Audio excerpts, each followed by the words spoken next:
இப்ப பாரு, இப்ப மழை எப்படி அறுவடை செஞ்சு மேகம் கொண்டு வருது, மேகம் போய் எப்படி படுக்குது பாரு, இந்த வரை அறுவடை செஞ்சு கொண்டு வருது பாரு, கொட்டுது பாரு. இப்ப என்ன செய்யுது, இந்த மரங்கள் தன்னுடைய இலை அப்படியே உதுத்து உதுத்து வேர்ல இலை பூவை எல்லாம் கொட்டி கொட்டி வைக்குது. பல ஆண்டுகளால் அப்படியே இருந்து வேர்ல படிஞ்சு படிஞ்சு படிஞ்சு படிஞ்சு மண்ணா மாறுது. மண்ணா மாறுது.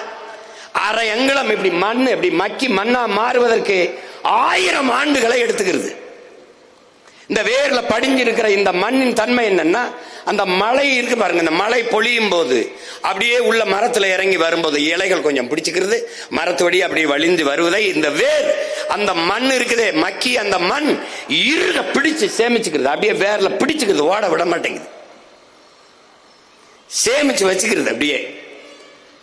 இப்ப எப்படி சேமிப்பு, ஒரு வேளாண் குடிமகன் தன்னுடைய வேளாண்மையில் விளைச்சலில் பாதியை உணவு தேவைக்காக சேமித்து வைப்பது போல அது சேமித்து வச்சுக்கிறது. தன் உணவு தேவைக்கு, உணவு தேவைக்கு போக மீதியை அப்படி உருட்டி விடுறார். அவர் வர்றார், ஓடி வர்றார். அவர் வரும்போது இந்த காடு இதான் சோலை காடுகள். இந்த சோலை காடுகளில் இருக்கிற புற்கள் தன்னுடைய உணவு தேவைக்கு வேர்களிலே நீரை பிடிச்சு வச்சுக்குது. பிறகு அவர் அவருடைய உணவு தேவை போக மீதியை உருட்டி விடுறார், ஓட விடுறார். அது ஓடி வந்து இந்த மாதிரி சமவெளியில் இருக்கிற கிராஸ்லேண்ட் புல்வெளிகளிலே வந்து வழி. அந்த புற்கள் தன்னுடைய வேர்களில் உணவு தேவைக்கு பிடிச்சு வச்சுக்கிறது.